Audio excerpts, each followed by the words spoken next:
Welcome back to gradient. നമ്മളിന്ന് start ചെയ്യുന്നത് social science ഫസ്റ്റിലെ 8ാമത്തെ ചാപ്റ്ററാണ്. ഡെമോക്രസി ആൻഡ് ഇന്ത്യൻ എക്സ്പീരിയൻസ് എന്ന ചാപ്റ്ററാണ് നമ്മളിന്ന് പഠിക്കാനായിട്ട് പോകുന്നത്. അപ്പോൾ ഇതിന് മുന്നേ ഉള്ള ചാപ്റ്ററിൽ നമ്മൾ പഠിച്ചു നമ്മളെ ഇന്ത്യക്ക് ഇൻഡിപെൻഡൻസ് കിട്ടിക്കഴിഞ്ഞിട്ട് എന്തൊക്കെ പ്രധാനപ്പെട്ട ചലഞ്ചസ് ആണ് ഉണ്ടായിരുന്നത്.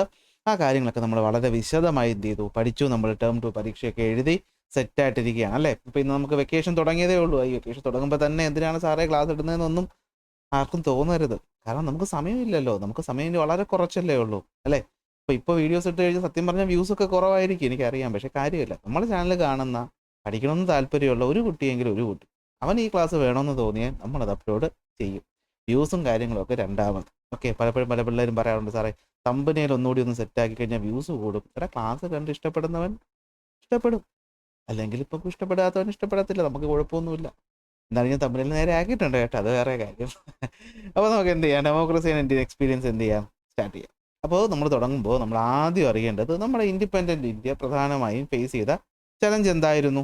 അതിലൊന്ന് ഈ പറയുന്ന മൈഗ്രേഷൻ ആയിരുന്നു അല്ലേ. നമ്മുടെ ഈ പറയുന്ന പാകിസ്ഥാനിൽ നിന്ന് ഇന്ത്യയിലോട്ട് മൈഗ്രേഷൻ, ഇന്ത്യയിൽ നിന്ന് മുസ്ലിംസിൻ്റെ പാകിസ്ഥാനിലോട്ടുള്ള മൈഗ്രേഷൻ, അതുമായി ബന്ധപ്പെട്ട കലാപങ്ങൾ, പ്രശ്നങ്ങൾ. നമ്മുടെ ട്രെയിൻ ടു പാകിസ്ഥാൻ എന്ന് പറയുന്നൊരു പുസ്തകമുണ്ട്, ഖുഷ്വന്ത് സിംഗ്. ഇദ്ദേഹം കുറേ പുസ്തകങ്ങൾ എഴുതിയിട്ടുണ്ട്. അതിലൊന്നാണ് ട്രെയിൻ ടു പാകിസ്ഥാൻ. സത്യം പറഞ്ഞത് വായിക്കുമ്പോഴാണ് നമുക്ക് മനസ്സിലാവുന്നത് ഇത് ഇത്രത്തോളം വലിയൊരു സംഭവമായിരുന്നു, ഇത്രത്തോളം മരണങ്ങൾ നടന്നു, ഇത്രത്തോളം അനീതികളോ ക്രൂരതകളോ ഒക്കെ നടന്നൊരു സംഭവമാണ് എന്തെന്ന് പറയുന്നത് നമ്മുടെ മൈഗ്രേഷൻ എന്ന് പറയുന്നത്. അത് നമ്മുടെ ഗവൺമെൻറ് ഓഫ് ഇന്ത്യ എന്ത് ചെയ്യുന്നുണ്ട്, സോൾവ് ചെയ്യുന്നുണ്ടെന്നുള്ളത് നമ്മൾ തൊട്ട് മുന്നത്തെ ചാപ്റ്ററിൽ വിശദമായിട്ട് പഠിച്ചു.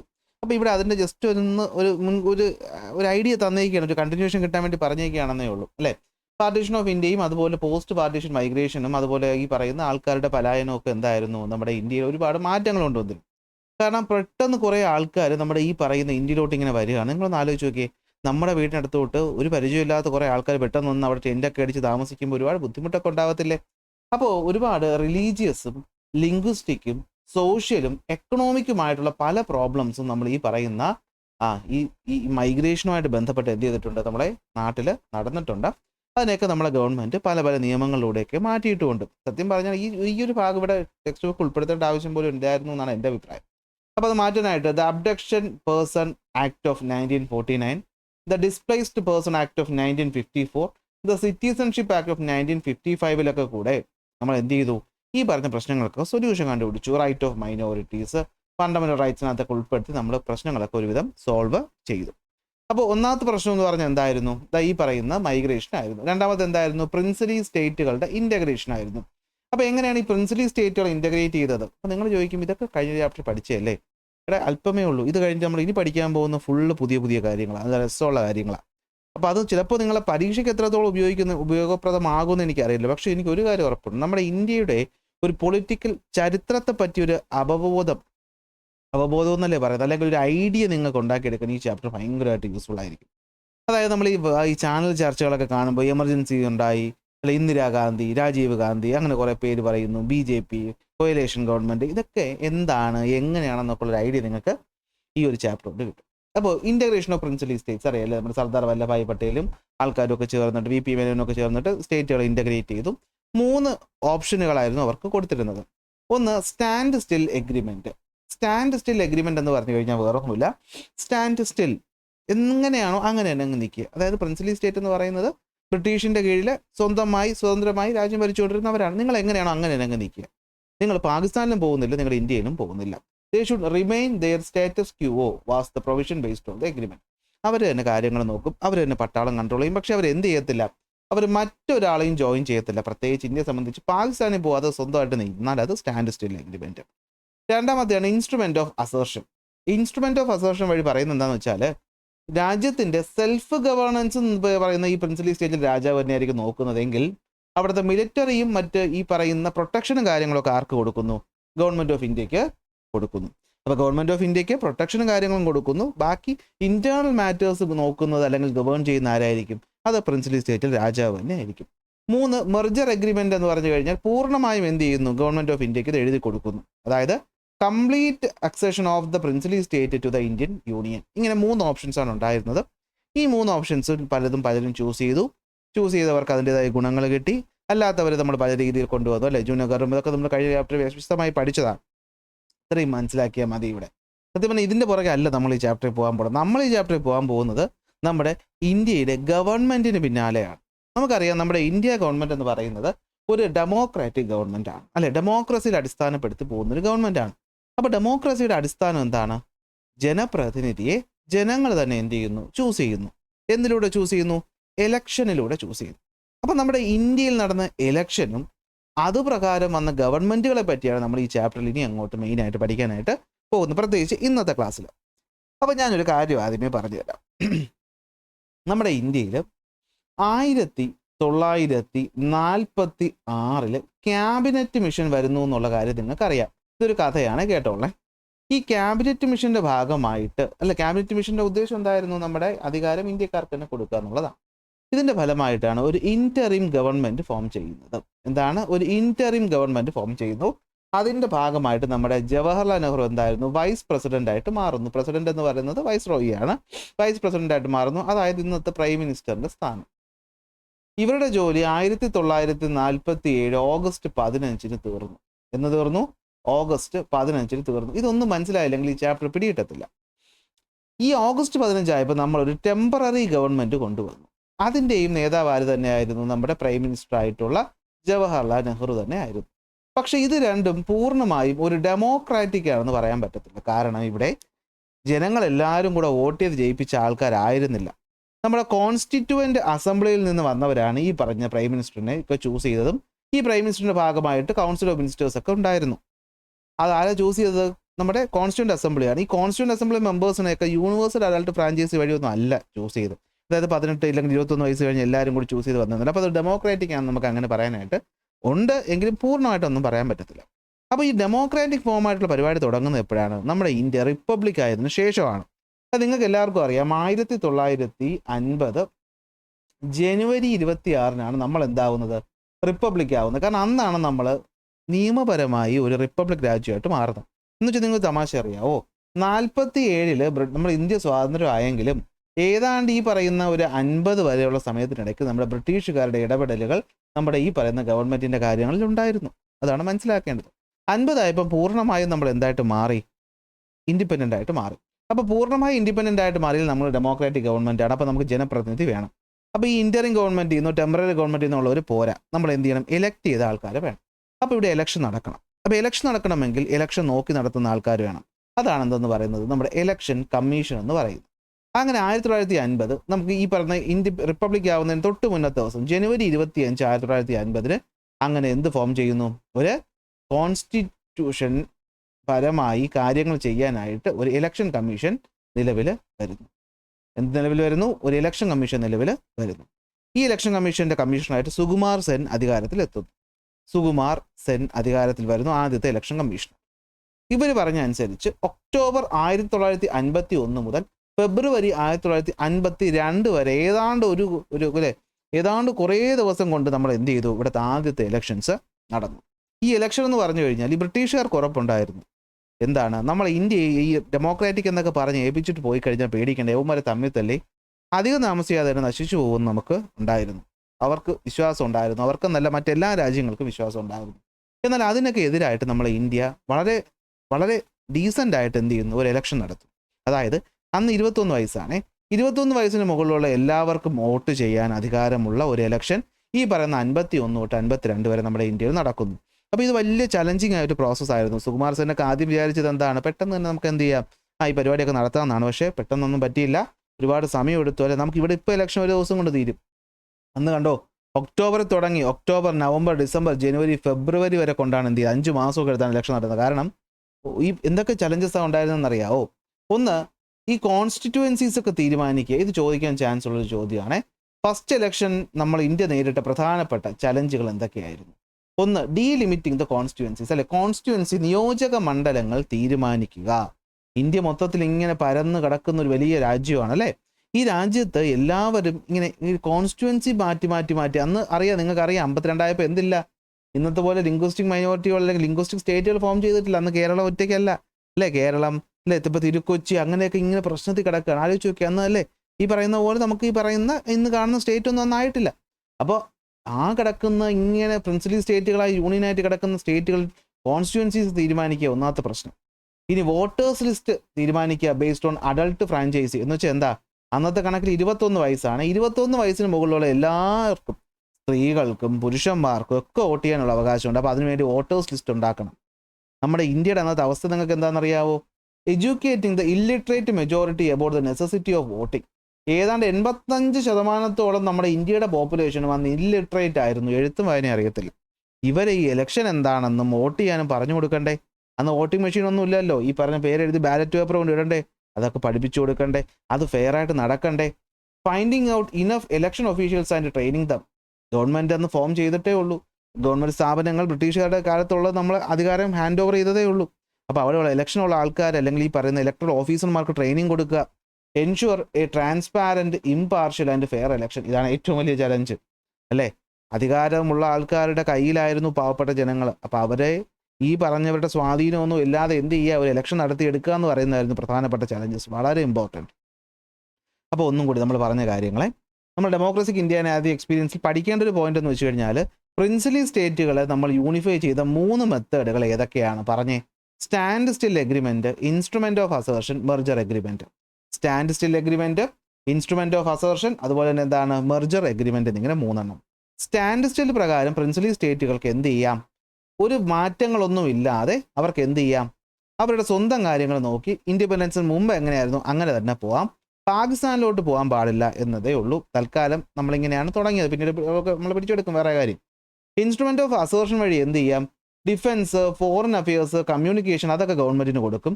ബാക്കി ഇൻറ്റേർണൽ ലോസും കാര്യങ്ങളൊക്കെ ഇവർക്ക് എന്ത് ചെയ്യാം? നിൽക്കാം. Okay. Mostly over 500 signed this quickly joining India peacefully. നമ്മൾ അന്നുള്ള 582 പ്രിൻസിപ്പൽ സ്റ്റേറ്റിൽ 500ഓളം പേര് ഇൻസ്ട്രുമെൻറ്റ് ഓഫ് അസേർഷൻ വഴിയാണ് നമ്മുടെ ഇന്ത്യയിലേക്ക് വന്നത്. കാരണം അത്യാവശ്യമുള്ള കാര്യങ്ങൾ ഗവൺമെൻറ് നോക്കും, ബാക്കി അധികാരം അവർക്ക് നിർത്താൻ പറ്റും.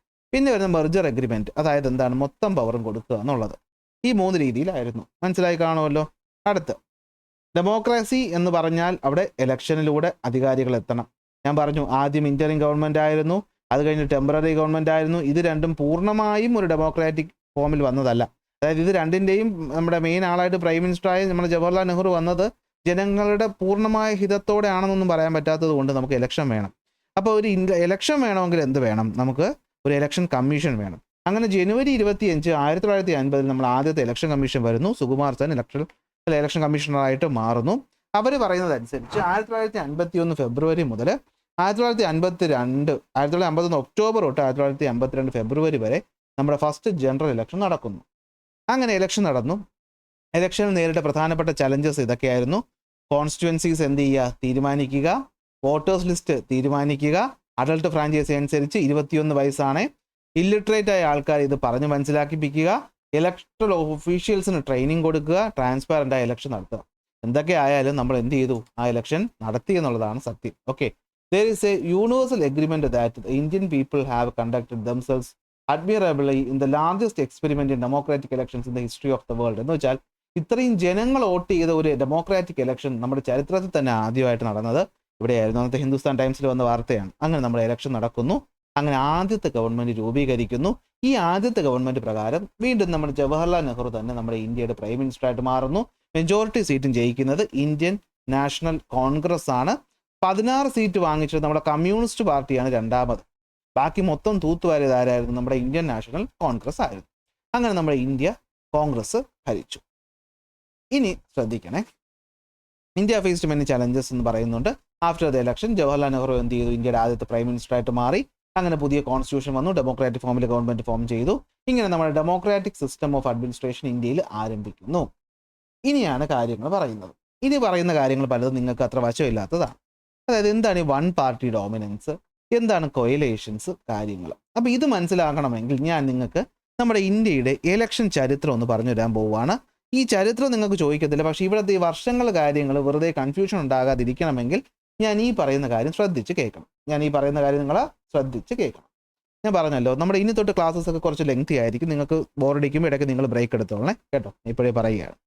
കാരണം അല്ലെങ്കിൽ ചിലപ്പോൾ എനിക്ക് ജനുവരി തൊട്ടെങ്കിലും എനിക്ക് റിവിഷൻ, ജനുവരി പകുതിക്കെങ്കിലും റിവിഷൻ സ്റ്റാർട്ട് ചെയ്യണം. കാരണം ഫെബ്രുവരിയിൽ മോഡൽ എക്സാം ടൈം ടേബിൾ വരെ എത്തിക്കഴിഞ്ഞു. ഓക്കെ. അപ്പോൾ നമ്മൾ ലൈവിൽ ഇനി തൊട്ട് റിവിഷൻസ് സ്റ്റാർട്ട് ചെയ്യാനൊരു പ്ലാൻ ഞാൻ ഇടുന്നുണ്ട്. പക്ഷേ അതിന് പോർഷൻസ് തീരണ്ടേ. അപ്പോൾ ഞാൻ ലെങ്തി ക്ലാസ്സസ് ആയിട്ട് അങ്ങ് ഇടും. നിങ്ങൾ എന്ത് ചെയ്യുക? കണ്ട് പഠിക്കുക. ബോറടിക്കില്ലെന്ന് എനിക്ക് തോന്നുന്നു. ഇന്ത്യയുടെ ചരിത്രമല്ലേ നമ്മൾ പഠിക്കുന്നത് കേട്ടോ. അപ്പോൾ 1951-52 ഒന്നാം ഇലക്ഷൻ ജയിക്കുന്നു, നമ്മുടെ ജവഹർലാൽ നെഹ്റു അധികാരത്തിലെത്തുന്നു, ഇന്ത്യൻ നാഷണൽ കോൺഗ്രസ്. നമുക്കറിയാലോ 5 കൊല്ലമാണ് ടേം. അപ്പോൾ 52, 53, 54, 55, 56, 57 രണ്ടാമത്തെ ഇലക്ഷൻ. അപ്പോഴും ആര് ജയിക്കുന്നു? കോൺഗ്രസ് ജയിക്കുന്നു, ജവഹർലാൽ നെഹ്റു മന്ത്രിയായിട്ട് മാറുന്നു. അപ്പോൾ ഒരു പാർട്ടിയാണ് ഇവിടെ കാര്യങ്ങൾ ഡോമിനേറ്റ് ചെയ്യുന്നത്. ഏത് പാർട്ടി? ഇന്ത്യൻ നാഷണൽ കോൺഗ്രസ്. അടുത്ത 52, 53, 54, 55, അല്ല 57, 58, 59, 60, 61, 62 വീണ്ടും എന്ത് ചെയ്യുന്നു? ഇന്ത്യൻ നാഷണൽ കോൺഗ്രസ് ജയിക്കുന്നു. ഈ 62 ഭരിച്ചുകൊണ്ടിരിക്കുക നമ്മുടെ ജവഹർലാൽ നെഹ്റു മരിച്ചു പോകുന്നു. അപ്പോൾ പകരം ലാൽ ബഹദൂർ ശാസ്ത്രി അധികാരത്തിൽ വരുന്നു. ഈ ലാൽ ബഹദൂർ ശാസ്ത്രി അധികാരത്തിലേക്ക് അദ്ദേഹവും മരിച്ചു പോകുന്നു. ആര് വരുന്നു? ഇന്ദിരാഗാന്ധി വരുന്നു. 62 ഇലക്ഷൻ ഇങ്ങനെ മരിച്ചു പോകുമ്പോൾ അവർക്ക് മാത്രം ബൈ ഇലക്ഷൻ നടന്നിട്ട് അടുത്ത ആൾ വന്ന് പരിപാടിയാണല്ലോ. അപ്പോൾ 62, 63, 64, 65, 66, 67 വരെ വീണ്ടും ആര് തന്നെ? ഇന്ത്യൻ നാഷണൽ കോൺഗ്രസ്. 5 കൊല്ലം കൂട്ടി അങ്ങ് പോയാൽ മതി. 52 തുടങ്ങി, 5 കൊല്ലം കഴിഞ്ഞ് 57 5 കൊല്ലം കഴിഞ്ഞ് 62 5 കൊല്ലം കഴിഞ്ഞ് 67 ഇന്ത്യൻ നാഷണൽ കോൺഗ്രസ്. ശ്രദ്ധിക്കണം, ഇനിയാണ് പ്രശ്നം. ഇപ്പോൾ ഇന്ത്യൻ നാഷണൽ കോൺഗ്രസ് വന്നെങ്കിലും ഈ പറയുന്ന ഇന്ത്യൻ നാഷണൽ കോൺഗ്രസിൻ്റെ ഭൂരിപക്ഷം എന്ന് പറയുന്നത് ഭയങ്കര കുറവായിരുന്നു.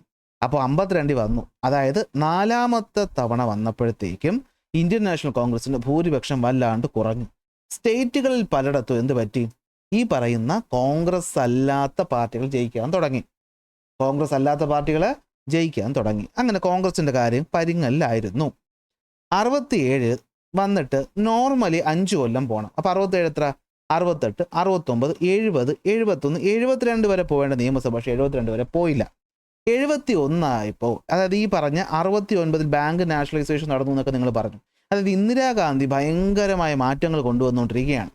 അങ്ങനെ ഭയങ്കരമായ മാറ്റം കൊണ്ടുവന്നപ്പോൾ കോൺഗ്രസ് പാർട്ടിക്കകത്ത് തന്നെ കുറച്ച് പ്രശ്നങ്ങളൊക്കെ ഉണ്ടായി. ഒരു വിഭാഗം ഇവിടുന്ന് പിണങ്ങി പോവുകയൊക്കെ ചെയ്തു. അപ്പോൾ മറ്റ് പല പാർട്ടിക്കാരുടെയൊക്കെ സപ്പോർട്ടോടെയാണ് ഈ 67 ശേഷം കോൺഗ്രസ് ഇന്ത്യ ഭരിക്കുന്നത്. നിങ്ങൾക്കറിയാലോ, മെജോറിറ്റി സീറ്റുള്ളവരെ ഭരിക്കുകയുള്ളൂ. അങ്ങനെ ഈ 70 ആയപ്പോൾ തന്നെ നമ്മുടെ ഇന്ദിരാഗാന്ധി പറഞ്ഞു, എന്നാൽ നമുക്ക് എന്ത് ചെയ്യും, ഇപ്പോഴത്തെ ഇതിൽ പിരിച്ചു വിട്ടിട്ട് ഇലക്ഷൻ വയ്ക്കാമെന്ന് പറഞ്ഞു. അങ്ങനെ ഇലക്ഷൻ വെച്ച് 71 വീണ്ടും എന്ത് ചെയ്യുന്നു? ഇന്ദിരാഗാന്ധി അധികാരത്തിൽ എത്തുന്നു. ശ്രദ്ധിക്കേണ്ട കാര്യം, അധികാരത്തിലെത്തുന്ന 71 നമ്മുടെ ഇന്ത്യ പാകിസ്ഥാൻ യുദ്ധം നടക്കുന്നത്. നിങ്ങൾക്കറിയാം, ബംഗ്ലാദേശ് യുദ്ധം നടക്കുന്നു. കാര്യങ്ങൾ വഷളാകുകയാണ്. അതായത് നമ്മുടെ ഇന്ദിരാഗാന്ധിയുടെ ആ ഒരു പവറും സ്വാധീനവും ഒക്കെ നഷ്ടപ്പെട്ട് തുടങ്ങി. മാത്രമല്ല, ശ്രദ്ധിച്ച് കേൾക്കണം, ഇത് മനസ്സിലാക്കി വെക്കണം, ഇത് കഥയാണ്, പക്ഷെ അറിഞ്ഞു വയ്ക്കണം നമ്മൾ.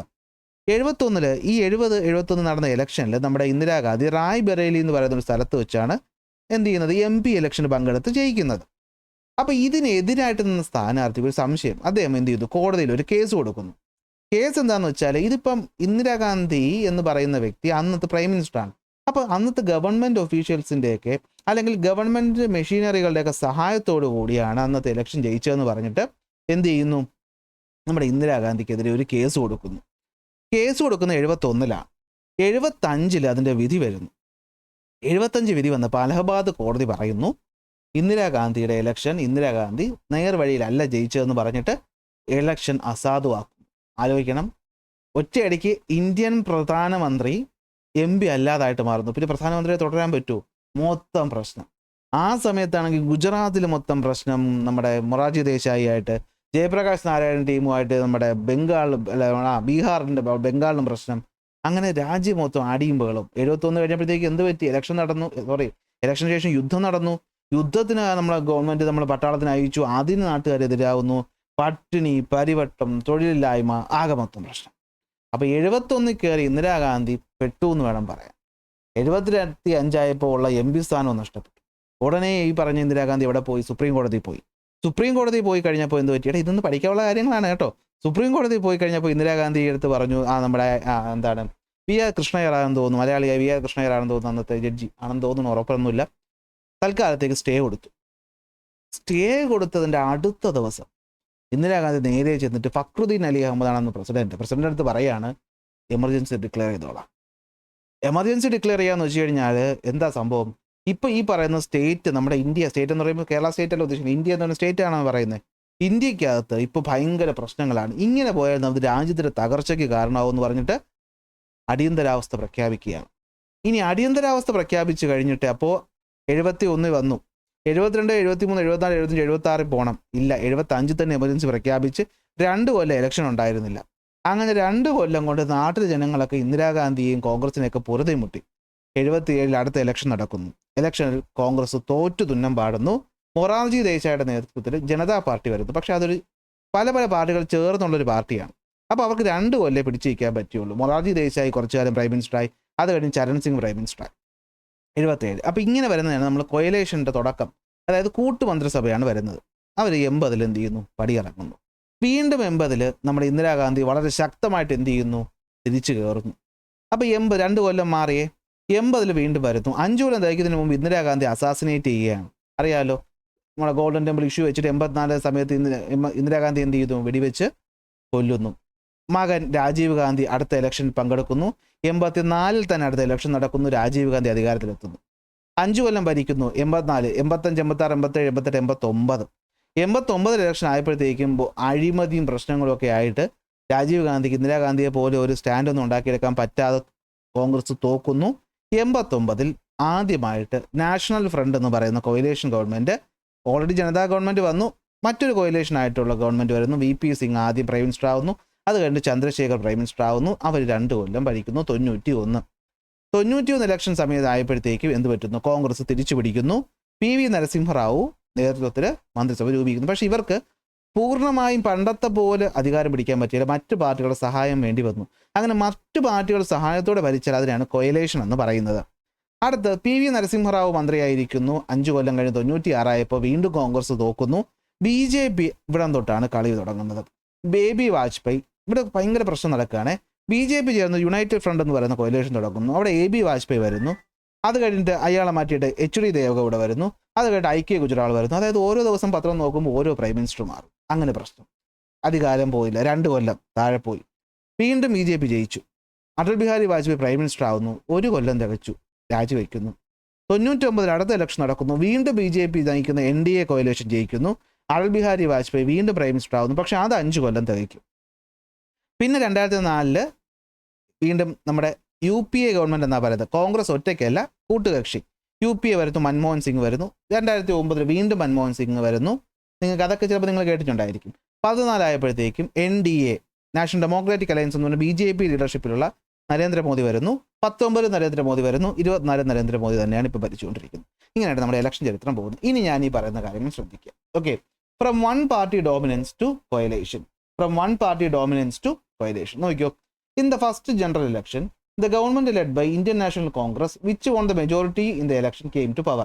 ആദ്യം 52-ൽ എന്ത് വരുന്നു, ഇന്ത്യൻ നാഷണൽ കോൺഗ്രസ് വരുന്നു. ഓക്കെ, അടുത്ത് subsequently the Indian National Congress retained power in 57, in 62, in 67. Okay, അപ്പോൾ 57-ൽ 62-ൽ 67 വരെ കോൺഗ്രസ് ജയിക്കുന്നു. പക്ഷെ 67 പറ്റുന്നു. Okay, in 67 although the Congress managed to retain its dominance at the national level, its domination faced a setback in the state level. കണ്ടോ, 67 ആയപ്പോഴത്തേക്കും പരിങ്ങലായി. Okay, general elections ജയിച്ചെങ്കിലും കാര്യങ്ങൾ പോയില്ല. എങ്കിലും ഇവിടെ ഒരു കൺഫ്യൂഷൻ ഉണ്ടാവല്ലേ. ഇവിടെ പറയുന്നത് എന്താണെന്ന് വെച്ചാൽ, however in the general elections up to 89 Rajiv Gandhi തോൽക്കുന്നത് വരെയുള്ള സമയം കോൺഗ്രസിന്റെ ഡോമിനേഷൻ തന്നെ ആയിരുന്നു. ഇടയ്ക്ക് ഒരു തവണ മാത്രം 77 തൊട്ട് 79 വരെ മാത്രം ജനതാ പാർട്ടിക്ക് പോയി എന്നതാണ് ഇവിടെ പറയുന്നത്. കൺഫ്യൂഷൻ ആവരുത്. ഓക്കെ, 67-ന്റെ കാര്യം മനസ്സിലായി കാണുമല്ലോ. ഇനി ഇൻ ദ 77 ജനറൽ ഇലക്ഷൻസ് എന്ത് പറ്റി, ആദ്യമായിട്ട് കോൺഗ്രസിന് പവർ നഷ്ടപ്പെട്ടു. അങ്ങനെ എന്ത് വരുന്നു, ജനതാ പാർട്ടി അധികാരത്തിൽ വരുന്നു. ഇൻ ദ നെക്സ്റ്റ് 2 ഇലക്ഷൻസ് 80-ലും 84-ലും കോൺഗ്രസ് തന്നെയാണ് ജയിക്കുന്നത്. അത് 84 ജയിച്ചത് ഇന്ദിരാഗാന്ധി മരിച്ചതുകൊണ്ടാണ്. പക്ഷേ 89 ആയപ്പോഴത്തേക്കും ഇന്ദിരാഗാന്ധിയുടെ അല്ലെങ്കിൽ രാജീവ് ഗാന്ധിയുടെ അധികാരം പോരാതെ വന്നു, തോറ്റു. എങ്ങനെ എന്ത് പറ്റുന്നു, കൊയിലേഷൻ സ്റ്റാർട്ട് ചെയ്യും. അപ്പോൾ 1989 മുതലാണ് പ്രധാനമായിട്ടും എന്ത് സ്റ്റാർട്ട് ചെയ്യുന്നത്, കൊയിലേഷൻ. അപ്പോൾ അതിന് മുന്നേ വരെ എന്തായിരുന്നു, വൺ പാർട്ടി ഡോമിനൻസ് ആയിരുന്നു. എന്തായിരുന്നു, വൺ പാർട്ടി ഡോമിനൻസ് ആയിരുന്നു. സംശയം വന്നില്ലല്ലോ. അല്ല, ഞാനിവിടെ കഥ പറഞ്ഞു തന്ന പോലെ പറഞ്ഞു തന്നത്. ഇത് അറിയില്ലെങ്കിൽ ഇതിനൊന്നൊരു കണക്ഷൻ കിട്ടത്തില്ല. എന്തോ എവിടെയോ പഠിക്കുന്ന പോലെ ഇരിക്കും. എനിക്കത് ഇഷ്ടമല്ല. പഠിപ്പിക്കുമ്പോൾ അല്ലെങ്കിൽ നിങ്ങൾ പഠിക്കുമ്പോൾ നിങ്ങളൊരു കാര്യം മനസ്സിലാക്കണ്ടേ ഇവിടെ നടക്കുന്ന എന്താണെന്ന്. അങ്ങനെ വരുന്നു. അങ്ങനെ 89 ശേഷം എന്ത് പറ്റുന്നു, നാഷണൽ ഫ്രണ്ട് വരുന്നു, ജനതാദൾ പാർട്ടിയിൽ വരുന്നു. അവർ 91 വരെ പിടിച്ചിരിക്കുന്നു. 91 വീണ്ടും നരസിംഹറാവു വരുന്നു. അങ്ങനെ 96 പോകുന്നു. 96-ലേക്കും ആദ്യത്തെ BJP വരുന്നു, അവർ പോകുന്നു. 98 വരുന്നു, അത് 99 പോകുന്നു. അങ്ങനെ 99-ന് ആദ്യമായിട്ട് വീണ്ടും നാഷണൽ ഡെമോക്രാറ്റിക് അലയൻസ് അഥവാ BJP വരുന്നു. അവർ 2004 വരെ ഭരിക്കുന്നു. 2004, 2009 വരെ വീണ്ടും യുണൈറ്റഡ് പ്രോഗ്രസീവ് അലയൻസ് അഥവാ UPA മൻമോഹൻ സിംഗ് വരുന്നു. അവർ 2009 അടുത്ത 14 വരെ പോകുന്നു. അടുത്ത 14 തൊട്ട് 14, 19, 24 NDA വരുന്നു, BJP ഭരിക്കുന്നു. ഇങ്ങനെയാണ് നമ്മുടെ ചരിത്രം പറയുന്നത്. ഈ ചരിത്രം ഇങ്ങനെ ഞാൻ ടെക്സ്റ്റ് ബുക്ക് വായിച്ച് പറഞ്ഞു തന്നതിനേക്കാൾ നല്ലത് ഇങ്ങനെ പറഞ്ഞു തന്നതല്ലേ ആണെന്ന് നിങ്ങൾക്ക് തോന്നുന്നുണ്ടോ? തോന്നുന്നുണ്ടെങ്കിൽ അതൊന്ന് പറയുക. ചെറിയ ടോപ്പിക് ആണെങ്കിലും ഇത് മനസ്സിലാവണം. പിന്നെ ഇവിടെ ഞാൻ എമർജൻസിയുടെ കാര്യം പറഞ്ഞു, അത് നമ്മൾ പഠിക്കാൻ പോകുന്നതേ ഉള്ളൂ. ഓക്കെ, ഇനി എങ്ങനെയാണ് ഒരു കോയിലേഷൻ ഗവൺമെൻറ് ഫോം ചെയ്യുന്നത്? അപ്പോൾ അതിന് മുന്നേ കാര്യങ്ങളൊന്നുകൂടി നോക്കാം. അപ്പോൾ 52 തൊട്ട് 89 വരെ ഇലക്ഷൻ ജയിക്കുന്നു. ആദ്യ ഇലക്ഷൻ ജയിച്ചിട്ട് ആര് വരുന്നു? കോൺഗ്രസ് വരുന്നു. 89 വരെയുള്ള കാലഘട്ടം ഇന്ത്യൻ നാഷണൽ കോൺഗ്രസിൻ്റെ കാലഘട്ടമായിരുന്നു. അതായത് കോൺഗ്രസ് എന്ത് ചെയ്യുന്നു? 52 ഇലക്ഷനിൽ അവർ മെജോറിറ്റി നേടുന്നു. 57-ലും 62-ലും അവർ ഈസി ആയിട്ട് ഡോമിനൻസ് പിടിക്കുന്നെങ്കിലും 67 ആയപ്പോഴത്തേക്കും, 4ാം തവണ ആയപ്പോഴത്തേക്കും അവർക്ക് സ്റ്റേറ്റ് ലെവലിൽ അവരുടെ ഡോമിനൻസ് നഷ്ടപ്പെട്ടു. എങ്കിലും അവർ തന്നെയാണ് ഭരിച്ചത്. അപ്പോൾ നമുക്ക് പറയാം 52 തൊട്ട് 89 വരെ കോൺഗ്രസ് തന്നെ ആയിരുന്നു. കാരണം ഇടയ്ക്ക് ഒരു തവണ മാത്രമേ ജനതാ പാർട്ടി വന്നുള്ളൂ. ബാക്കി ഫുൾ ടൈം കോൺഗ്രസ് തന്നെ ആയതുകൊണ്ട് 89 വരെ വൺ പാർട്ടി ഡോമിനൻസ്. അടുത്ത് 77 എന്താ സംഭവിച്ചത്? 77-ൽ ജനതാ പാർട്ടി അധികാരത്തിൽ വരുന്നു, കോൺഗ്രസിന് തോപ്പിച്ചു. എന്തുകൊണ്ടാണ്? എമർജൻസി വന്നതുകൊണ്ട്. അത് നമ്മൾ പഠിക്കാൻ പോണതേ ഉള്ളൂ, എന്നാലും നമുക്കൊരു ഐഡിയ കിട്ടിയിട്ടുണ്ടാവും. 80 തൊട്ട് 84 വരെ വീണ്ടും ആര് വരുന്നു? നമ്മുടെ കോൺഗ്രസ് മെജോറിറ്റി പോകുന്നു. 84-ൽ വീണ്ടും രാജീവ് ഗാന്ധി വരുന്നു. 89 ആയപ്പോഴത്തേക്കും തോറ്റു. അങ്ങനെ 89 തൊട്ടിട്ടാണ് അലയൻസുകൾ ഫോം ചെയ്യുന്നത്. ആദ്യമായിട്ട് വന്നത് നാഷണൽ ഫ്രണ്ട്, പിന്നെ വീണ്ടും 91 കോൺഗ്രസ് വരുന്നുണ്ടെങ്കിലും അവിടെ അലയൻസ് വരുന്നുണ്ട്. മറ്റു പാർട്ടികൾ സപ്പോർട്ടോടുകൂടിയാണ് വന്നതുകൊണ്ടാണ് ഞാൻ അലയൻസ് എന്ന് പറഞ്ഞത്. അങ്ങനെ കോയിലേഷൻസ് സ്റ്റാർട്ട് ചെയ്യും. അങ്ങനെ 66-ലെ ആദ്യ കോയിലേഷൻ BJP, പിന്നെ 98-99 വരെ അടുത്തത്, 2004 തൊട്ട് 2009 വരെ വീണ്ടും UPA, 14 തൊട്ട് 19, 24 വരെ BJP. ഇങ്ങനെയാണ് നമ്മുടെ കോയിലേഷൻസ് പോകുന്നത്. ഓക്കെ, എങ്ങനെയാണ് ഇനി കോയിലേഷൻസ് ഫോം ചെയ്യുന്നത്? എങ്ങനെയാണ് ഈ കൂട്ടുകക്ഷി മന്ത്രിസഭ ഫോം ചെയ്യുന്നതെന്ന് ചോദിച്ചാൽ ഒന്നുമില്ല. ഒന്നുകിൽ ഇലക്ഷന് മുന്നേ തന്നെ നമുക്ക് എന്ത് ചെയ്യാം? ഈ പറയുന്ന കാര്യങ്ങൾ നോക്കാം. നിങ്ങൾ ഇന്ത്യ മുന്നണി എന്ന് പറഞ്ഞ് ഇപ്പോഴത്തെ ഇലക്ഷൻസിലൊക്കെ കണ്ടില്ലേ? അതെങ്ങനെയാണ്? Reaching an understanding among themselves to contest as a front based on the common minimum programme before the elections. അപ്പോൾ ഇലക്ഷന് മുന്നേ തന്നെ എന്ത് ചെയ്യുന്നു? ഇവർ ഒരു ഐക്യം ഉണ്ടാക്കിയിട്ട് ഒരുമിച്ച് പങ്കെടുക്കുന്നു. ഇന്ത്യ മുന്നണിയാണ് ഏറ്റവും നല്ല ഉദാഹരണം. അല്ലെങ്കിൽ നിങ്ങൾക്ക് പറയാം 2004-ൽ നമ്മുടെ കോൺഗ്രസും DMK, NCP, RJD പോലെ പാർട്ടികൾ ചേർന്ന് ഇങ്ങനെ ഒരു കോയിലേഷൻ ഉണ്ടായിരുന്നു. ഇനി രണ്ടാമത്തെ ഒരു കോയിലേഷൻ ഉണ്ടാകുന്നത് എങ്ങനെയാണെന്ന് വെച്ചാൽ, ഇലക്ഷൻ കഴിഞ്ഞു, ഒരു പാർട്ടിക്കും ഡോമിനേഷൻ കിട്ടിയില്ല. അപ്പോൾ പിന്നെ ഇരുന്ന് ആലോചിക്കും. അതായത് creating an alliance and forming government after the election, രണ്ടാമത്തെ മെത്തേഡ്. അതായത് after the 1989 election no party got majority. 89 സംഭവിച്ചതാണ്. രാജീവ് ഗാന്ധി തോറ്റിട്ട് അടുത്ത് വന്നവർക്ക് ആർക്കും ഉണ്ടായിരുന്നില്ല.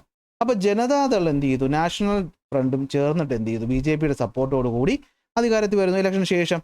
ഇനി മൂന്നാമത് കോയിലേഷൻ്റെ ഒരു പരിപാടി എന്താണെന്ന് വെച്ച് കഴിഞ്ഞാൽ, എക്സ്റ്റേണൽ സപ്പോർട്ട് കൊടുക്കുക. ഫോർ എക്സാമ്പിൾ, നമ്മുടെ 2004-ൽ കമ്മ്യൂണിസ്റ്റ് പാർട്ടി ഉണ്ടല്ലോ. കമ്മ്യൂണിസ്റ്റ് പാർട്ടി കോൺഗ്രസുമായിട്ട് ചേരത്തില്ല ഒരിക്കലും. ഇപ്പോൾ ഇന്ത്യ മുന്നണി ചേർന്നു, എന്നാലും 2004 ഇലക്ഷന് ഞങ്ങൾ പുറത്തുനിന്ന് സപ്പോർട്ട് ചെയ്യും. അതായത് നിങ്ങൾ ഇലക്ഷൻ നിൽക്കുമ്പോൾ ഞങ്ങൾ വോട്ടൊക്കെ ഇട്ടു, പക്ഷെ നമ്മൾ ഒരുമിച്ചല്ല. അങ്ങനത്തെ പരിപാടിയാണ് മൂന്നാമത്. ഈ രീതിയിലാണ് കോയിലേഷൻസ് ഫോം ചെയ്യുന്നത്. Okay, coalition parties in India governments are primarily formed on the following ways. ഏതൊക്കെയാണ്? Political parties reaching and understanding among themselves to contest as front, ഒരു ഒറ്റ ഗ്രൂപ്പായിട്ട്. ഇതാണ് ഇന്ത്യ മുന്നണി. ഇപ്പോഴത്തെ എക്സാമ്പിൾ ഞാൻ പറയുകയാണെ. അങ്ങനെ ഒരു കോമൺ മിനിമം പ്രോഗ്രാമുമായിട്ട് അവർ വരുന്നു. 2, ഇലക്ഷന് ശേഷം കോയിലേഷൻ ഫോം ചെയ്യുന്നു. 89 നടന്നത്. ഇല്ലെങ്കിൽ എക്സ്റ്റേണൽ സപ്പോർട്ട് കൊടുക്കുക പുറത്ത് നിന്ന്. ഇതെന്ത് ചെയ്തു? 2004 നടന്നിട്ടുണ്ടായിരുന്നു. കമ്മ്യൂണിസ്റ്റ് പാർട്ടി നമ്മുടെ കോൺഗ്രസിന് പുറത്തുനിന്ന് എന്ത് ചെയ്തിട്ടുണ്ട്? സപ്പോർട്ട് ചെയ്തിട്ടുണ്ട്. ഇനി എമർജൻസി എന്താണെന്ന് നോക്കാം. ഇപ്പോൾ പറഞ്ഞല്ലോ എമർജൻസി എന്താണ്. ഇപ്പോൾ നിങ്ങൾക്ക് അടി കിട്ടിയിട്ടുണ്ട്. എമർജൻസി നിങ്ങൾക്കറിയാം, ഞാൻ കഥ പറഞ്ഞു തന്നു അല്ലേ. 1972 വരെ പോകേണ്ട മന്ത്രിസഭയെ 1970 ആയപ്പോൾ തന്നെ ഇന്ദിരാഗാന്ധി പിരിച്ചുവിട്ടു. എന്നിട്ട് 1971 ഇലക്ഷൻ നടന്നു. അതിൽ ആര് ജയിക്കുന്നു? ഇന്ദിരാഗാന്ധി ജയിക്കുന്നു. പക്ഷേ ഇതേ 71 ഈ യുദ്ധത്തിൻ്റെ കാര്യം നിങ്ങൾ പഠിക്കണം, നിങ്ങൾ അറിഞ്ഞിരുന്നാൽ മതി. ഇതേ 71 തന്നെ ഇന്ത്യ ബംഗ്ലാദേശ് യുദ്ധം നടക്കുന്നു, പ്രശ്നങ്ങൾ നടക്കുന്നു, ഇന്ദിരാഗാന്ധിക്കെതിരെ കേസ് പോകുന്നു. പോരാത്തതിന് സ്റ്റേറ്റ് ലെവലിൽ ഇന്ദിരാഗാന്ധിക്കെതിരെയുള്ള പ്രൊട്ടസ്റ്റുകൾ നടത്തുന്നുകൊണ്ടിരിക്കുന്നു. അങ്ങനെ നിൽക്കി 75-ൽ ഇവരുടെ ഈ പറയുന്ന മന്ത്രിസ്ഥാനം അല്ലെങ്കിൽ MP സ്ഥാനം തെറിക്കുന്നു. പക്ഷേ അത് സുപ്രീം കോടതി സ്റ്റേ ചെയ്യുന്നു. തൊട്ടടുത്ത ദിവസം തന്നെ പോയിട്ട് എന്ത് ചെയ്യുന്നു? എമർജൻസി പ്രഖ്യാപിക്കുന്നു. ഇതാണ് സംഭവം. ഇനി കാര്യത്തിലോട്ട് വരാം. നോക്കിയേ, A state of internal emergency was declared in the country on June 25, 1975. അപ്പോൾ നിങ്ങൾ ആലോചിക്കും അല്ലേ, 1971 അധികാരത്തിൽ വന്നിട്ട് 75-ലാണ് എമർജൻസി പ്രഖ്യാപിക്കുന്നത്. എന്തുകൊണ്ടാണ്? 71 വന്ന് ഇന്ദിരാഗാന്ധി ജയിച്ചു. ഇന്ദിരാഗാന്ധി ജയിച്ചു കഴിഞ്ഞപ്പോഴത്തേക്കും എന്തൊക്കെ പ്രശ്നങ്ങളാണ് ഉണ്ടായേ? ഒന്ന്, ഇന്ദിരാഗാന്ധിക്കെതിരെ കേസ് പോയി, ഇന്ദിരാഗാന്ധിക്കെതിരെ കേസ് കൊടുത്തു. 2, സ്റ്റേറ്റ് ലെവലിൽ ഇന്ദിരാഗാന്ധിയുടെ പാർട്ടിക്കെതിരെ കോൺഗ്രസിനെതിരെ ഭയങ്കര പ്രൊട്ടസ്റ്റ് നടക്കുകയാണ്. 3, ഈ യുദ്ധം നടന്നത് കാരണം അൺഎംപ്ലോയ്മെൻറ്റും പോവർട്ടിയും രാജ്യത്ത് കൊടുമ്പിരി കൊള്ളുന്നു. അപ്പോൾ ഓരോ ദിവസവും ഇങ്ങനെ പ്രശ്നങ്ങൾ വഷളായിക്കൊണ്ടിരിക്കുകയാണ്. violation of the democratic right such as freezing of fundamental right and denial of the freedom of the press were implemented as part of the emergency. ഇത് 75-ന് ശേഷം നടന്നു. എന്താണ് അപ്പോൾ എമർജൻസി എന്ന് വെച്ച് കഴിഞ്ഞാൽ ഫണ്ടമെൻ്റൽ റൈറ്റുകളില്ല, ആൾക്കാർക്ക് കൂട്ടം കൂടാൻ പറ്റത്തില്ല, പാർട്ടി കാര്യങ്ങളൊന്നും ചെയ്യാൻ പറ്റത്തില്ല, പ്രസ്സിന് റിപ്പോർട്ട് ചെയ്യുന്നതിൽ വരെ വിലക്ക് കൊണ്ടുവന്നു. നമുക്ക് നോക്കാം എന്തൊക്കെയാണ് റീസൺസിനകത്ത് വരുന്നത്. One of the major reasons was the agitation that broke out in various parts of the country against the central government. അതായത് റീസൺ നമ്പർ 1 എന്താണ്? ഇന്ദിരാഗാന്ധിക്കെതിരെ സ്റ്റേറ്റ് ലെവലിലുണ്ടായ പ്രൊട്ടസ്റ്റ്. ഗുജറാത്തിൽ മൊറാർജി ദേശായിയുടെ നേതൃത്വത്തിൽ അവിടെ ഉണ്ടായിരുന്ന ഗവൺമെൻറ്, കോൺഗ്രസ് ഗവൺമെൻറ് റീപ്ലേസ് ചെയ്തിട്ട് മൊറാർജി ദേശായിയുടെ ആൾക്കാർ അവിടെ പിരിച്ചുവിടും. അടുത്ത് ജയപ്രകാശ് നാരായണയുടെ നേതൃത്വത്തിൽ ബീഹാറിൽ എന്ത് പറ്റുന്നു? ഈ പറയുന്ന ഗവൺമെൻറ്റിനെതിരെ പ്രൊട്ടസ്റ്റ് നടക്കുന്നു. അങ്ങനെ കേന്ദ്രത്തിനെതിരെ സ്റ്റേറ്റ് ലെവലിൽ ഭയങ്കര പ്രശ്നങ്ങൾ നടക്കുന്നു. ഒന്നാമത്തെ കാര്യം. രണ്ടാമത്തെ കാര്യം, 1970-കൾക്ക് ശേഷം നമ്മുടെ രാജ്യത്ത് എക്കണോമിക് ക്രൈസിസും ഫുഡ് ഷോർട്ടേജും അൺഎംപ്ലോയ്മെൻറ്റും ഉണ്ടായി. ഇത് സത്യം പറഞ്ഞാൽ യുദ്ധവുമായിട്ട് ബന്ധപ്പെട്ടിട്ടുള്ളതാണ്. മൂന്നാമത്തെ റീസൺ എന്താണെന്ന് വെച്ച് കഴിഞ്ഞാൽ അലഹബാദ് ഹൈക്കോടതി എന്ത് ചെയ്യുന്നു? നമ്മുടെ ഇന്ദിരാഗാന്ധിയുടെ ഈ പറയുന്ന പ്രൈം മിനിസ്റ്റർഷിപ്പ്, അതായത് in the midst of the political crisis the Allahabad high court gave an adverse judgment in the election case against prime minister Indira Gandhi and thus her election was nullified. ഞാൻ പറഞ്ഞില്ലേ, ഗവൺമെൻറ് മെക്കാനിസം ഉപയോഗിച്ചു എന്ന് പറഞ്ഞുകൊണ്ട് എന്ത് ചെയ്യുന്നു? ഇന്ദിരാഗാന്ധിക്കെതിരെ കേസ് കൊടുക്കുന്നു. അത് 71 കൊടുക്കുന്ന കേസാണ്, 75-ലാണ് അത് വിധിയാവുന്നത്. അപ്പോഴാണ് സത്യം പറഞ്ഞാൽ ഈ പറഞ്ഞ എന്തായിട്ട് എടുക്കുന്നത്? എമർജൻസി പ്രഖ്യാപിക്കുന്നത്. അതിന് ഈ ഒന്നാമത്തെ രണ്ടാമത്തെ റീസൺസ് നടന്നുകൊണ്ടിരിക്കുന്നുണ്ട്. പോരാത്തിന് ഇതും കൂടി ആയപ്പോൾ മന്ത്രിസഭ പോകുമെന്ന് മനസ്സിലായി. Following the verdict opposition intensified the protest demanding Indira Gandhi's resignation. ഇത് അലഹബാദ് ഹൈക്കോടതിയാണ്. പക്ഷേ എന്ത് പറ്റി? അലഹബാദ് ഹൈക്കോടതി ഈ ജഡ്ജ്മെൻറ്റ് സുപ്രീം കോടതി എന്ത് ചെയ്തു? സ്റ്റേ ചെയ്തു. തൊട്ടടുത്ത ദിവസം തന്നെ എന്ത് ചെയ്യുന്നു? ഇന്ദിരാഗാന്ധി ഡിക്ലെയർ ചെയ്യുന്നു എമർജൻസി ആർട്ടിക്കിൾ 352 പ്രകാരം. ആർട്ടിക്കിൾ 352 പ്രകാരം നാഷണൽ എമർജൻസി പ്രഖ്യാപിക്കുന്നു. എന്താണെന്ന് വെച്ച് കഴിഞ്ഞാൽ ഇൻറ്റേർണൽ സെക്യൂരിറ്റിക്ക് ഈ പറയുന്ന ഒപ്പോസിഷൻസ് ഒരു ത്രെട്ടായിട്ട് മാറുന്നു. അതായത് യുദ്ധവും കഴിഞ്ഞിരിക്കുകയാണല്ലോ, പാകിസ്ഥാൻ്റെ നിന്ന് ഫണ്ടിങ് ഒക്കെ വാങ്ങിച്ചിട്ടാണ് ഇവർ ചെയ്യുന്നതെന്നൊക്കെ പറഞ്ഞു വരത്തി നമ്മുടെ ഫക്രുദ്ദീൻ അലി അഹമ്മദിനെ കൊണ്ട് എന്ത് ചെയ്യുന്നു? ഒപ്പിടിപ്പിച്ചിട്ട് എന്ത് ചെയ്യുന്നു? നമ്മൾ എമർജൻസി പ്രൊവിഷൻ പ്രഖ്യാപിക്കുന്നു. ഓക്കെ, അങ്ങനെ നാഷണൽ എമർജൻസി വരുന്നു. എമർജൻസി വന്നതോടുകൂടി കാര്യങ്ങൾ കയ്യിൽ നിന്ന് പോകുന്നു. RSS പോലെയുള്ള സംഘടനകൾ, കമ്മ്യൂണിസ്റ്റ് പാർട്ടിയുടെ പല സംഘടനകൾ ഇതിനെയൊക്കെ നിരോധിക്കുന്നു. ജയപ്രകാശ് നാരായണനെയും മൊറാർജി ദേശായിയും എല്ലാവരെയും പിടിച്ച് ജയിലിടുന്നു. കാര്യകാരണങ്ങളില്ലാതെ ആരെയും പിടിച്ച് ജയിലിടാൻ പറ്റും. Okay, national emergency abolish the federal system of the കോൺസ്റ്റിറ്റ്യൂഷൻ്റെ ഫെഡറൽ ആയിട്ടുള്ള സിസ്റ്റം, അതായത് സ്റ്റേറ്റുകളുടെ അധികാരമൊക്കെ എടുത്ത് കളഞ്ഞു. സ്റ്റേറ്റിനൊന്നും ഒരു അധികാരവും ഇല്ല, മൊത്തം കേന്ദ്രം തീരുമാനിക്കും. Concentrated the power in the union. Federal system എന്ന് വെച്ചാൽ അറിയാമല്ലോ, കേന്ദ്രമുണ്ട്, സ്റ്റേറ്റുമുണ്ട്. സ്റ്റേറ്റിന് അതിൻ്റേതായ അധികാരമുണ്ട്, അതൊക്കെ എടുത്ത് മാറ്റി. ഫണ്ടമെൻ്റൽ റൈറ്റുകൾ നിർത്തിപ്പിച്ചു. കോടതികളുടെ ശക്തി എടുത്ത് മാറ്റി. അങ്ങനെ എന്ത് പറ്റി? ഫുൾ പവർ ഗവൺമെൻറ് പിടിച്ചെടുത്തു. ഒപ്പോസിഷൻ പാർട്ടി ലീഡേഴ്സിനെ ഇംപ്രസൺ ചെയ്തു. സെൻസർഷിപ്പ് കൊണ്ടുവന്നു, ന്യൂസ് പേപ്പറിൽ എക്കണോമിക് റെസ്ട്രിക്ഷൻസ് കൊണ്ടുവന്നു. അങ്ങനെ മൊത്തം പ്രശ്നങ്ങളായിട്ട് പോകുന്നു. 75, 76, 77 വരെ 2 കൊല്ലം. ഈ ഒരു തവണ നമ്മൾ എമർജൻസി പ്രഖ്യാപിച്ചാൽ ഒരു നിശ്ചിത കാലമേ പറ്റുള്ളൂ. ഇന്ദിരാഗാന്ധി എന്ത് ചെയ്തു? ഇത് വീണ്ടും എക്സ്റ്റെൻഡ് ചെയ്ത് 77 വരെ എമർജൻസി ആയിരുന്നു. അതുവരെ ഇലക്ഷൻ നടന്നില്ല. പക്ഷേ 77 ആയപ്പോൾ ഇലക്ഷൻ നടക്കേണ്ടി വന്നു. കാരണം ഈ പറയുന്ന എന്തൊക്കെ കാര്യങ്ങൾ ചെയ്താലും എന്ത് പറ്റി? ജനങ്ങൾ വീണ്ടും പ്രൊട്ടസ്റ്റ് ചെയ്തിട്ട് ഒരുപാട് പേരെയൊക്കെ അങ്ങ് അറസ്റ്റ് ചെയ്യുന്നുണ്ട് കേട്ടോ. അങ്ങനെ 77 മാർച്ചിൽ എമർജൻസി മാറ്റുന്നു. വീണ്ടും ഇലക്ഷൻ നടക്കുന്നു. ഉറപ്പായിട്ട് ജനങ്ങൾ ഇത് പൊറുതിമുട്ടിയിരിക്കുകയാണ്. അവരൊരിക്കലും ഇന്ദിരാഗാന്ധി അല്ലെങ്കിൽ കോൺഗ്രസിന് വോട്ട് ചെയ്യത്തില്ല. കോൺഗ്രസ് പാർട്ടി എന്ത് ചെയ്യുന്നു? ഇലക്ഷനിൽ തോക്കുന്നു. അങ്ങനെ ജനതാ പാർട്ടി ആദ്യമായിട്ട് അധികാരത്തിൽ വരുന്നു 1977. അപ്പോൾ 1978 പ്രത്യേകത എന്താണ്? ആദ്യമായി ഇന്ത്യൻ നാഷണൽ കോൺഗ്രസ് അല്ലാത്തൊരു പാർട്ടി അധികാരത്തിൽ എത്തുന്നു. മൊറാർജി ദേശായി പ്രൈം മിനിസ്റ്ററായിട്ട് മാറുന്നു. ഈ സമയത്ത് നമ്മുടെ പുതിയ കുറേ കോൺസ്റ്റിറ്റ്യൂഷണൽ മാറ്റങ്ങൾ കൊണ്ടുവരുന്നു. അതായത് എമർജൻസി പ്രഖ്യാപിക്കുന്ന കാര്യങ്ങളിലൊക്കെ ഒരുപാട് എന്ത് ചെയ്യുന്നു? തിരുത്തലുകൾ, കോൺസ്റ്റിറ്റ്യൂഷണൽ അമെൻമെൻറ്റുകളൊക്കെ കൊണ്ടുവരുന്നു. ഓക്കെ, അങ്ങനെ എമർജൻസി നടക്കും. അങ്ങനെ എമർജൻസി നടന്നപ്പോൾ മനസ്സിലായി നമ്മളെ ഈ ഫണ്ടമെൻ്റൽ റൈറ്റുകളുടെയും മീഡിയകളുടെയും സിവിൽ റൈറ്റ്സിൻ്റെയൊക്കെ ഇമ്പോർട്ടൻസ് എന്താണെന്ന്. അപ്പോൾ അതുമായി ബന്ധപ്പെട്ട് ഒരുപാട് മാറ്റങ്ങൾ കൊണ്ടുവരുന്നു. So the people of India overcame the challenges created by the emergency through democratic means. അല്ലേ, അന്നത്തോട് തമ്മിൽ തീരേണ്ടത്, പക്ഷേ നമ്മൾ ഡെമോക്രാറ്റിക്കലി തന്നെ അത് മാറ്റുന്നു. പക്ഷേ വീണ്ടും 1980 എന്ത് ചെയ്യുന്നു? ഇന്ദിരാഗാന്ധി തന്നെ വരുന്നു കേട്ടോ. നിങ്ങളത് മനസ്സിലാക്കണം. ഇന്ദിരാഗാന്ധി തന്നെ വീണ്ടും വരും. കാരണം 2 വർഷം കൊണ്ട് ഇവരെ കൊണ്ട് പറ്റാതെ വന്ന് ഇന്ദിരാഗാന്ധിയും കോൺഗ്രസ് ശക്തമായി തിരിച്ചു പിടിക്കുന്നുണ്ട്. അങ്ങനെ കാര്യങ്ങൾ നടക്കും. ഇതാണ് നമ്മുടെ എന്താന്ന് പറയുന്നത് എമർജൻസി എന്ന് പറയുന്നത്. എമർജൻസി ബാക്ക്ഗ്രൗണ്ട് എന്താണ്? Political agitations. അല്ലേ, ഗുജറാത്തിലും അതുപോലെ തന്നെ നമ്മുടെ ബീഹാറിലും ഗുജറാത്തിൽ മൊറാർജി ദേശായി, ബീഹാർ ജയപ്രകാശ് നാരായണ നേതൃത്വത്തിൽ സ്റ്റേറ്റ് ഗവൺമെൻറ്റുകളെ കട്ടിമറിച്ച് പ്രൊട്ടസ്റ്റ് നടന്നുകൊണ്ടിരിക്കുന്നു. 73 യുദ്ധമൊക്കെ കാരണം എന്ത് പറ്റുന്നു, ഈ പറയുന്ന ഫുഡ് ഷോർട്ടേജ് മറ്റു കാര്യങ്ങളും കാരണം പ്രശ്നങ്ങളുണ്ടാകുന്നു. പോരാതിന് അലഹാബാദ് ഹൈക്കോടതി ഇന്ദിരാഗാന്ധിയുടെ MP-ഷിപ്പിനെ എന്ത് ചെയ്യുന്നു, വേണ്ടാന്ന് വയ്ക്കുന്നു.